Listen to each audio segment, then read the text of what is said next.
What's going on, everybody? It's your boy Azkhalon, and welcome back to another College Football 26 video. In this video, I'm going to talk about what some of those acronyms mean in your depth chart for some of those positions that you may not know much information about. So let's go ahead and get into the video. Let's go.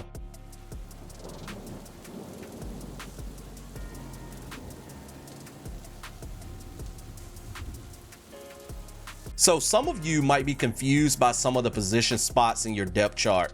Some of those have been in Madden games for a few years now, while others, like the gadget position, for example, are new. So if you go to a team's depth chart, you will see the standard positions, of course, beginning with offensive positions like your quarterback, your wide receivers, your offensive linemen. Then you have your defensive positions, which some of the names of these have changed. Like you now have edge positions. So like this LEDG here is your left edge, and then you have your right edge. And you also have different linebacker names now that you may or may not be used to, like Sam and Mike and Will. I recently made a video about the name changes for some of the defensive positions, so if you're interested in checking out that video, there will be a link in the description of this video. But once you reach punter in your depth chart, the standard positions end, and then you have a slew of other positions that may be causing some of you to kind of scratch your heads and be like, what are those? So I'm going to briefly explain to you what each one of those positions are.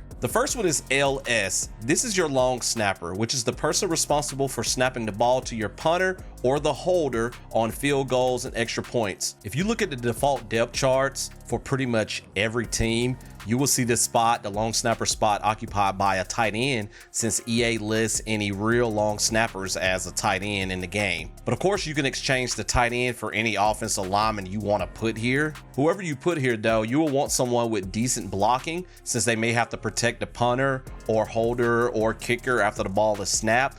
But the most important thing to look at is if you scroll all the way over while in your depth chart, you'll find LSP. This is your long snap rating. Correct me if I'm wrong, but I don't think this rating was in older Madden games after the long snapper position was finally included on the depth chart, but I could be wrong. But obviously, you'll want the person with the best rating here in the long snapper spot. Some positions you could pay attention to their overall rating because it'll change depending on if you shift them from position to position. But with the long snapper, you want the highest long snap rating here. As you can see here with Reed Hughes for Auburn, he has 88 for his long snap, which is the highest. If you look at all these other people here that you could possibly put in that spot, their long snap rating is a lot lower than his. So he has the best long snap rating. But if you scroll all the way over to his overall, you'll see that his overall is a 41 here. So with this position, you don't want to go based on that, because see, you got an 80 overall here. But then if you look at his long snap, this Connor Liu guy, it's a 5. So you want to put whoever has the highest here. I'm assuming if you put a low rated long snapper in this position, the snaps won't be as accurate, but I haven't played around with that yet to confirm if that matters or not. Surely though, EA wouldn't include this rating in the game if it didn't matter, but then again, we are talking about EA here. All right, kick return and then punt return are next. I'm going to cover them both at the same time and quickly because most of you probably know these two spots. KR is your kick returner spot, and then PR is your punt returner spot. You want to play skill guys here, so usually a running back or a wide receiver or a DB. You want somebody with pretty good speed. You want somebody that's elusive here. Their break tackle can be decent. And of course, the most important thing here is you want them to have a pretty high return rating. So Cobb here has an 89. There is a guy here, this Pleasant guy, that has a 93, but on Auburn's default depth chart, he's not one of the kick returners. But I mean, even if they have an 80 something return rating, they're still gonna be pretty good at returning kicks and punts. Keep in mind too that for kick return, you probably want at least 2 players on the depth chart at that position, as some kick return formations require 2 returners. Whereas for punt return, you can just put 1 person there, or you might put 2 just to have a backup. But for punt returns, you'll only see 1 returner back there. KOS is your kickoff specialist. This is the person who handles kickoffs from a tee. Most of the time, this is your primary kicker, but it could be your punter. So let's see if I can find a team that uses a punter in that spot. There you go, Charlotte here. they have a punter there. You'll probably want to put a kicker or punter here with a high kick power attribute. So if we scroll over here for this Brunson Long guy, we got to go until we find kick power. That was hit power. His is an 84. And so you can see it's higher than their other punter and their kicker. So you want somebody with a high kick power attribute here, because you get more chances at touchbacks and less chances of a return for a touchdown. 3D RB is your third down running back, although this one is weird because from what I've seen, the game usually doesn't automatically sub into person in this spot on third downs. So what you'll have to do, so let me show you what you have to do. You'll have to see if the formation has a package for your third down running back when picking a play. At any rate, you want someone here with a high carrying attribute, definitely. Since you may use this guy on third and short situations, you may want someone with high strength and trucking and break tackle abilities. Or if you pass a lot on third down, you may want a running back with a higher catch rating here. So it depends on what you typically do for third down. That will probably determine who you put in this third down running back spot. Gadget is a new one in this year's game, I guess, to coincide with the new gadget wide receiver archetype. This is a player who is a jack of all trades, so it could be a wide receiver, but it can also be a running back or a fullback who is capable of playing in a variety of spots on offense. Think of a Deebo Samuel type of player. Some formations have packages that allow you to use this athlete in different places within the formation, so let me show you what that looks like. So when it says gadget at halfback, you'll see that it'll put the gadget at the running back spot. So here you'll see Coleman, who's Auburn's gadget player. He's lined up at running back.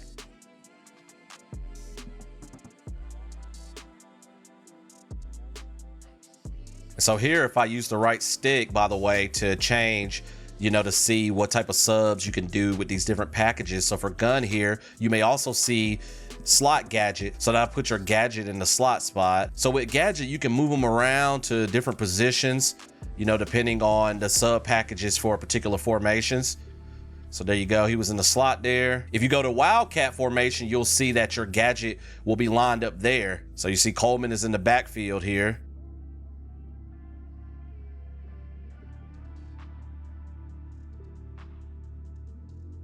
Oh, I just totally messed up that reverse pass there.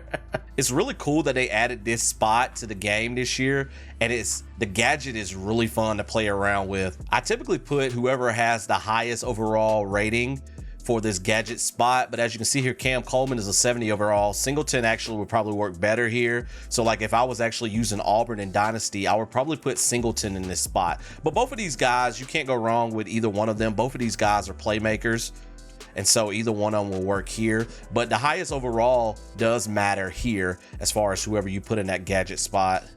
For this spot, you'll want somebody that has pretty good speed. Agility matters. They need to be shifty. They need to have a decent break tackle attribute. Since, they're playing different positions, like, they may be a receiver that you line up as a running back. You'll want them to be able to break some tackles. They need to have decent carrying attributes. They need to have a pretty good catching attribute, especially if you're putting a running back in that spot, because if they line up in the slot, they'll probably be catching some passes. A high catch and traffic attribute probably will help as well. Since they line up in the slot, they're going to probably be catching the ball more so in traffic. So all of those different things are things that you can look for, but the overall rating will help you find people that probably got pretty good attributes for those particular ones that you need to look for anyways. So you can't go wrong there. Now, if you look at the gadget archetype in Road to Glory, you'll see these 5 physical attributes here. You have sidestep, which is improved juke moves, shifty, which is better at changing direction, dot, increased accuracy in pocket for open receivers, cutter, improved cut moves, and extender, improved break sack ability. So a lot of elusive abilities here, and some quarterback type abilities as well, because again, if they're in the Wildcat, they're going to be in that traditional quarterback spot. So as you can see, a gadget needs to be a shifty athlete capable of playing multiple offensive positions. They need to be able to run the ball, catch, and pass to a certain extent in order to be successful. So I really love this archetype, and I really love that they included gadget in this year's game. So PWHB is your power halfback. This is a player responsible for short yardage situations. Like I mentioned earlier, for the third down running back for short yardage situations, you'll want someone here with attributes like break tackle and trucking. They need to be pretty decent or pretty high. Our SLWR is your slot receiver. So this is used when you're in an offensive formation with 3 or more receivers. So the person here will line up in the slot or the inside of the formation closer to the offensive lineman instead of lining up on either outside far end receiver spots. The game prioritizes the slot receiver spot. So let's say you're in a 3 receiver set. Let's say you have whoever's in your slot spot on the depth chart, they're also the number 1 wide receiver. So in this case, you see that Singleton is in the slot spot, but if I go to the wide receivers as well on Auburn's depth chart, you'll see that he's the number 1 wide receiver too. He will line up in a 3 receiver set in the slot since it prioritizes the slot. And then the next 2 receivers on the depth chart, Coleman and then Simmons, will line up on either end. So let me show you an example of this really quickly. All right, so if we look at the gun formation here, you see that we have 3 receivers. We have 1 on the left, which is number 8 there. That's Cam Coleman. And then we have 2 on the right. And so that number 1 there is Singleton. And so as you can see here, he is in the slot. But if we pick an actual play, you can see that there. So Singleton is in the slot spot, even though he's the number 1 wide receiver. They will automatically put him in that slot spot if there are 3 or more receivers, and then Simmons and Coleman, who were the next 2 receivers, they are on either end there. But if we go to a 2 receiver look like we see in pistol here, you'll see that Singleton is now on the outside as a receiver since we have 2 tight ends here. For your slot guys, you'll want someone with high catching and high catching traffic attributes. So Singleton has a 90 catching, and then his catching traffic is 89. So you want that to be pretty, you want those 2 things to be pretty high. Short route run is not a bad attribute to have as well, since a lot of times the slot guys are running like drags, you know, hitches and various short routes like that. Having some speed here definitely does not hurt either.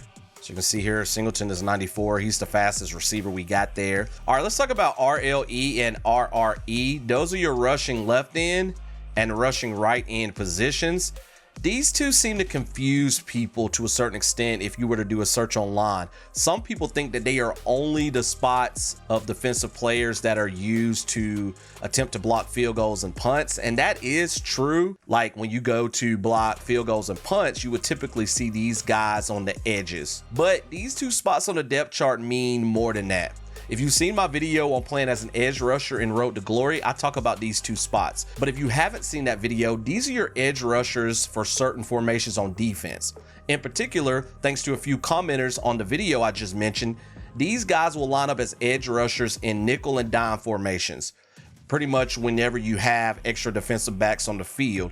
Although I have seen them line up sometimes on the edge in a 3-3-5 set as well, but that is a variation of a nickel package. In other formations, whoever you have listed as your starting left edge, so your LEDG person, and then your right edge, REDG, they will line up on the edge in any other formation. Of course, your RLE is your left side and your RRE is your right side. Typically, you will put a defensive end or a linebacker in these spots. You'll want somebody with at least decent power and finesse moves, since there'll be pass rushing. Decent block shedding attribute wouldn't hurt either, and you probably want decent tackling too. I look for guys with a decent pursuit as well, because you may have to chase down a running back or a quarterback in the backfield. Like if they're like running away from you or scrambling away from you, you may have to chase them down. I love getting tackles in the backfield when I'm chasing down a quarterback or a running back from behind. RDT is like RLE and RRE, so I'm not going to spend a whole lot of time here. This is your rushing defensive tackle in nickel and dime packages. So this person will be in between your edge rushers to form a 3-man front,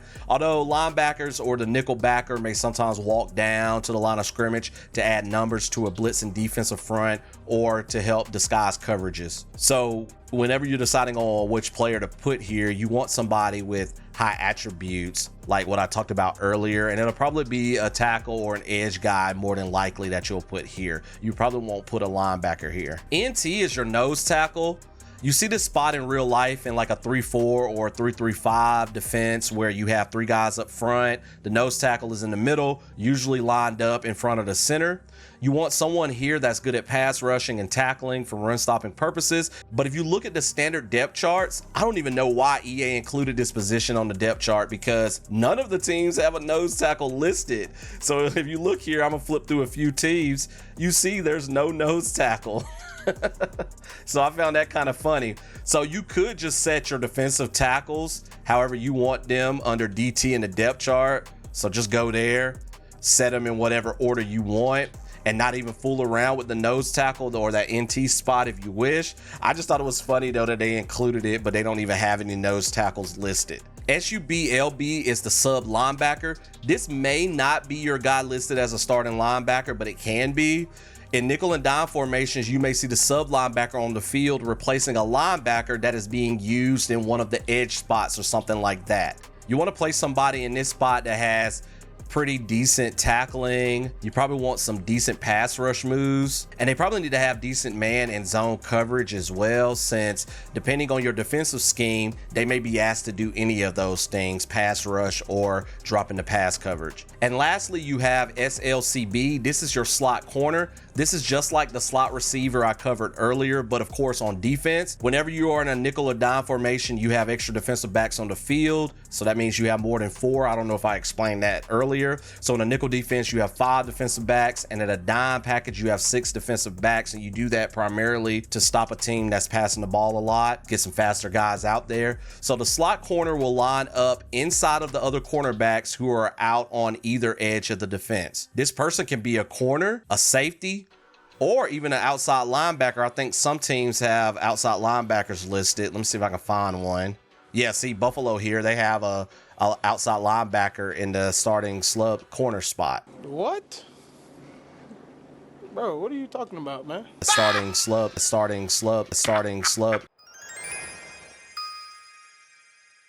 So it could be a corner, a safety, or an outside linebacker. And they need to be decent at a variety of skills. You definitely want them to be decent at man coverage and zone coverage, obviously. Tackling, I would want somebody that's pretty decent at tackling, but as you can see here with Auburn, the 3 guys that they have listed, they're okay at tackling. You probably want some pass rushing skills as well for them to be okay at that, since they may be asked to blitz, because typically your slot corners blitz more than outside corners, but they don't necessarily have to be great at it. Some teams in the game use one of their starting corners here since it overrides just like the slot receiver spot, while some teams put someone here who is not a starter.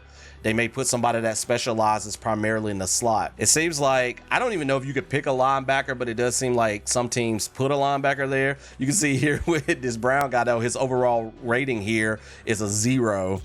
But he's the starter there, so you definitely can't go based on overall rating for whoever you put here. But I think the options you're really given are defensive backs like your corners and your safeties that you can put there. And there you have it. I hope you guys now understand these different positions that you may see in your depth charts, so that can help you make better decisions about who to put there now that you may understand what those positions are. So hit that like button if you like this video. More College Football 26 videos coming from your boy Azkhalon in the near future. Drop me a comment below, let me know your thoughts. I hope I explained everything well enough for you guys, but if you still have any questions, please feel free to drop me a comment below and I will try to answer your questions as soon as possible. Or just drop me a comment below if you want to just discuss these different positions that they have on the depth chart. If you got a little bit more insight, I would love some more helpful advice about these different positions as well. So drop me a comment below. Let me know your thoughts. If you're new around here, check out a lot of my content. In addition to College Football 26 tutorial type videos,